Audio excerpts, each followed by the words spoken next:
Something unexpected happens after you turn 60. Little by little, the urge to keep up, to buy more to impress others, starts to fade. And in its place, you begin to feel something else, a quiet kind of freedom, a clarity you didn't even know you were missing. Today, we're talking about 9 things that many people stop buying after age 60, and why doing so makes them feel lighter, happier, and more at peace. This isn't about cutting back to survive. It's about letting go to truly live. If you're over 60 or heading that way, I invite you to stay with me. You might find yourself nodding along, smiling, maybe even feeling a little seen. Let's talk about the things we no longer need and the life that opens up when we stop chasing them. 1. Fast fashion. There was a time when many of us felt the pressure to dress a certain way, to look polished, trendy, appropriate. We dressed for work, for approval, for social expectations.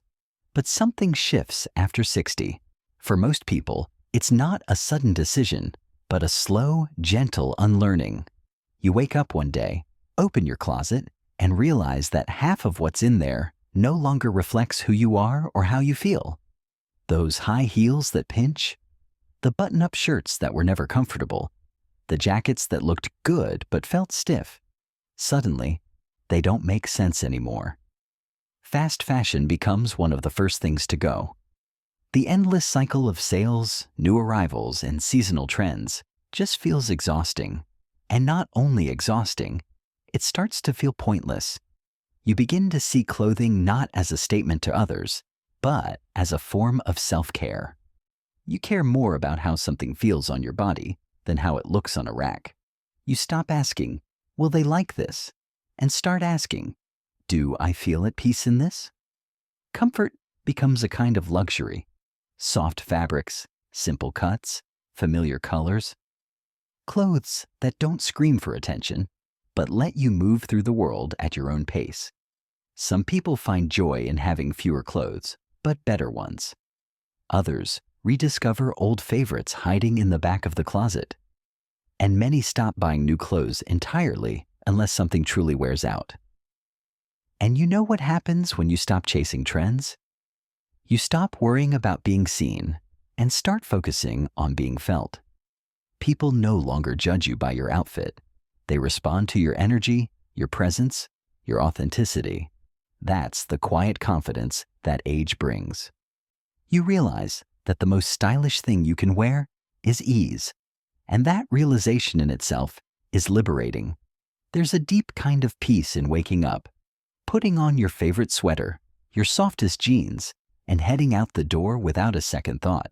You're no longer dressing for the world. You're dressing for you. And that's something you don't learn in your 20s. That's a wisdom that only time can teach. 2. Expensive beauty products. Let's talk about beauty. For decades, many of us bought into the idea that youth equals beauty and that aging is something we need to hide. We spent hundreds, sometimes thousands, of dollars on creams, serums, concealers, and promises.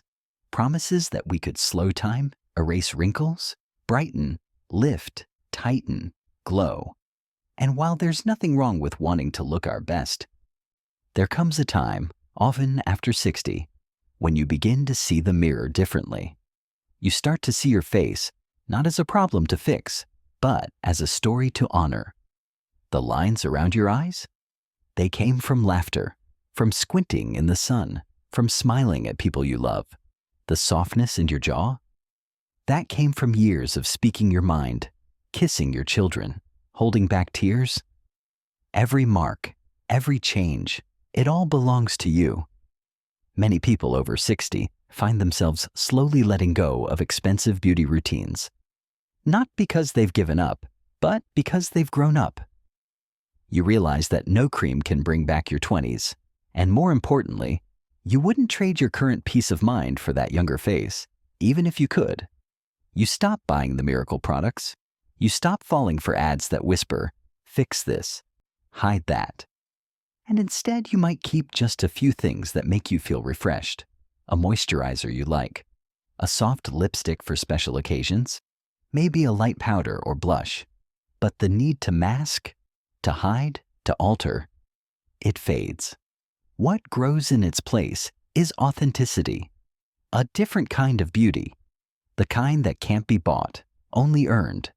It's in the warmth of your smile, the calm in your eyes, the way you carry yourself with ease, knowing who you are and who you are not. And when someone compliments you now, you hear it differently. Because it's not about your appearance, it's about your presence. That's the kind of beauty that doesn't fade with time. It deepens. So you stop buying the latest anti-aging product, and in doing so, you start owning your age. You stop trying to turn back the clock, and instead, you walk forward with grace. And that's a kind of radiance that no product can give you. 3. Subscription overload. At some point in life, you look around and realize how much noise is coming at you every day. Emails, shows, magazines, apps, channels, all demanding your time, your attention, your dollars. And somewhere after 60, many people begin to feel overwhelmed, not just by clutter in their homes, but by digital clutter and mental clutter too. And that's when the canceling begins. You take a look at all those monthly charges and start asking, do I even use this?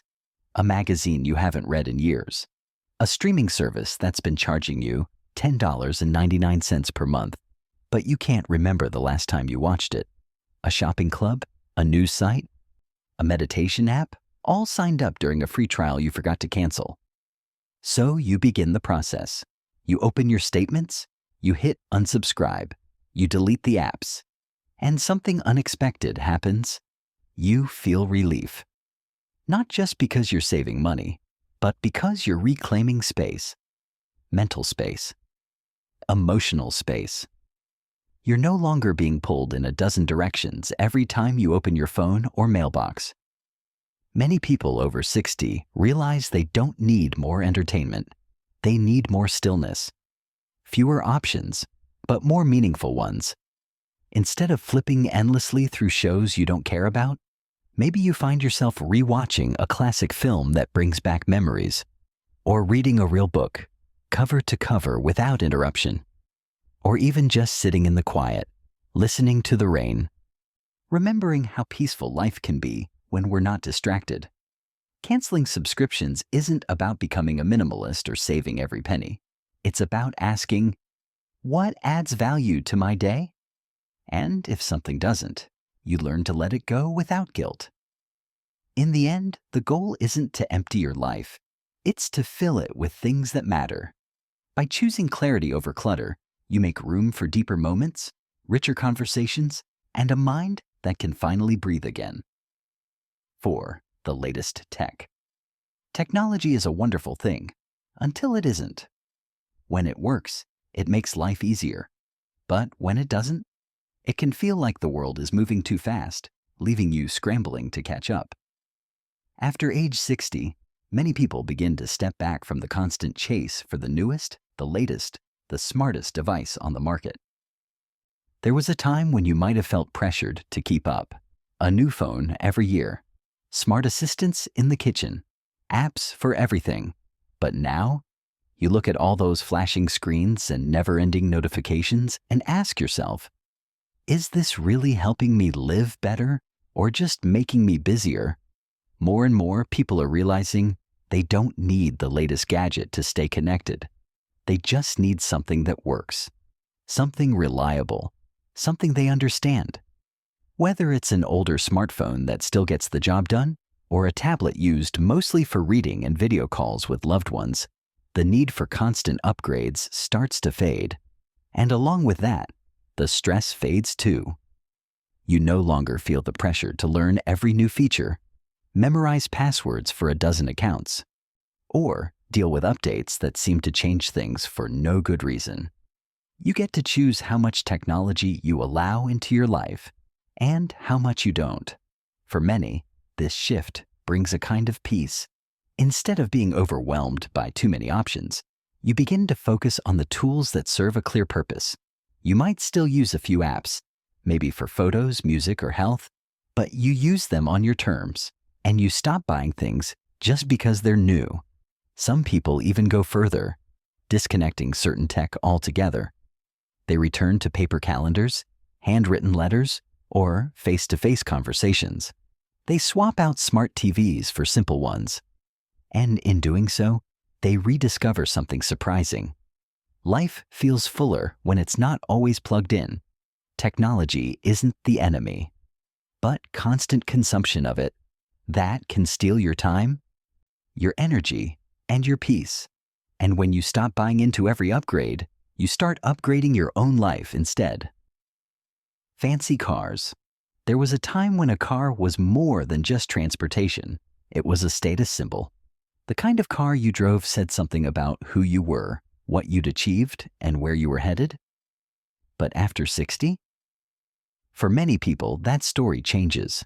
The car becomes less about image and more about ease. You start to realize that you don't need a luxury badge on your steering wheel to feel proud of where you've been. You've already proven yourself to your family, to your career, to the world. You no longer need your car to speak for you. In fact, you'd rather it didn't speak at all. You just want it to get you where you're going, safely and simply. So, the desire for expensive, high-maintenance vehicles begins to fade.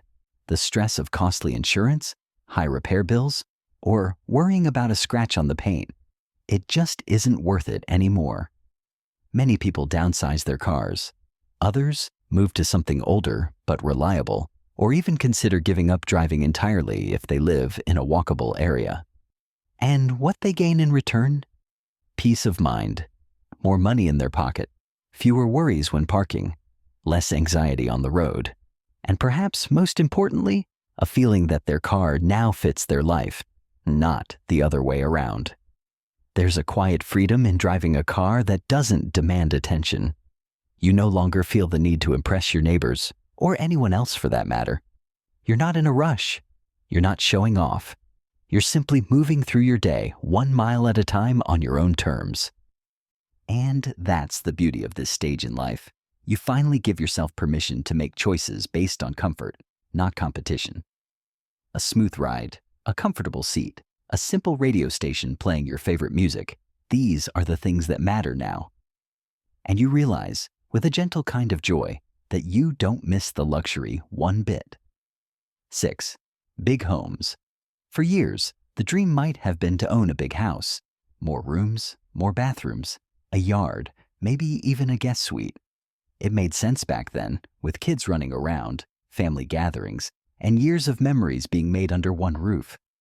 But after 60, that big house can start to feel too big. The kids have moved out, the noise is gone, and with it, so much of the need for space. Many people begin to look around and realize they're only using a few rooms in the house. While still cleaning, heating, and maintaining all the rest, the house that once brought pride can start to feel like a burden. So they make the choice, sometimes slowly, sometimes all at once, to downsize, to let go of square footage and embrace something smaller, cozier, more manageable. A single-level home, a condo, an apartment closer to town. Something easier to clean, easier to live in, and above all, easier to enjoy. It's not always an easy decision. Letting go of a home filled with memories can bring up emotion. But what many people discover is this: you're not letting go of the memories. You're just making room for new ones. A smaller home often means less stress, lower bills, fewer repairs, less clutter, and more time to spend doing what you actually enjoy, whether that's gardening on a small patio, inviting a friend over for coffee, or simply sitting in a quiet living room that doesn't echo. Even more than that, moving into a home that suits this season of life reminds you that life isn't about how much space you have. It's about how you fill the space you're in. A smaller house can feel bigger if it's filled with laughter, love, and peace. And so, many people after 60 stop buying into the idea that bigger is better. They choose simplicity. They choose soul. And in doing so, they often find they're living more fully than ever before. 7. Obligatory gift giving. replacing presents with presents. For a long time, gift giving was almost automatic. Birthdays, anniversaries, holidays, retirements. You bought something, wrapped it nicely, added a card, and handed it over with a smile. It felt good, of course. But over time, for many people after 60, the act of giving starts to shift. Not because they care less, but because they've begun to care differently. There comes a moment when you realize that many of the gifts you've given, or received, have ended up sitting on shelves, in closets, or even being returned. Not because they weren't appreciated, but because people often don't need more things. What they're truly hungry for is connection, and the older you get, the more clearly you see that. That's when gift giving becomes less about stuff and more about time. Instead of rushing to the store, you pick up the phone and call someone you haven't spoken to in months. Instead of ordering another gadget, you handwrite a letter or invite someone for coffee. Your presence, your words, your full attention. These become the most valuable gifts of all. It's not about being frugal. It's about being intentional. You may still give gifts, but now they're often more personal. Homemade cookies, a favorite book you finished and thought they'd love, a framed photo with a handwritten note. It's the thought, not the price tag, that carries the meaning. And when the holidays come around, you no longer feel the pressure to keep up with every tradition or buy for every person. You simplify. You give from the heart. And in return, you feel less stress, more joy, and a deeper sense of what the season is really about.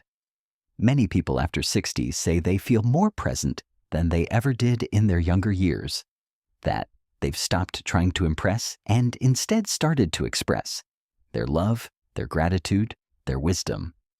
And in that shift, gift giving becomes a moment of connection, not a transaction. When you stop giving out of obligation and start giving with purpose, something beautiful happens. Both the giver and the receiver walk away feeling richer, and not because of what's in the box. Expensive social events prioritizing meaningful connection. There's a certain kind of exhaustion that can come with being constantly on. Large gatherings, loud music, big dinners where you barely get to speak to anyone. In earlier decades, it might have been fun, or at least felt necessary. But after 60, many people begin to crave something different. Not more socializing, but deeper connection.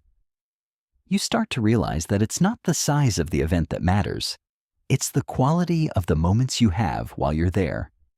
The big galas, the fancy fundraisers, the weddings of distant acquaintances, they often feel draining more than uplifting. You go because you feel you should, not because you truly want to. And over time, you stop. You stop saying yes out of politeness. You stop paying for expensive outfits, long drives, and crowded rooms that leave you feeling unseen. Instead, you start saying yes to the porch conversation with an old friend, to a quiet dinner with your children, to a slow morning with a neighbor and a pot of coffee. What many people discover is that intimacy grows in small spaces, in the quiet, in the shared silences and the familiar laughs. You don't need dozens of people to feel connected. Sometimes you just need one person who listens, really listens. So you stop buying the clothes for those events. You stop spending on party favors or travel plans that exhaust you. You give yourself permission to simplify, to show up fully where you want to be, and to gracefully decline the rest. It's not antisocial. It's intentional. You're not withdrawing. You're refining. You're choosing relationships that nourish your spirit instead of just filling your calendar. And in doing so, you often find that you're more connected than ever before. Not to crowds, but to people. The real ones. The ones who matter. The ones who remember what you said last time. Who call just to check in. Who sit beside you without needing to talk. After 60, the social pressure lifts. And in its place, something sweeter grows. True, lasting companionship. 9. Random, just-in-case purchases. embracing lightness and letting go. We've all done it. Bought something because it was on sale. Kept something because we might need it one day. Filled a drawer, a shelf, or a garage with things that sat unused just in case. But after 60, many people begin to look at these little purchases and stored items through a new lens. You begin to ask different questions. Not, could I use this someday? But, have I used it recently?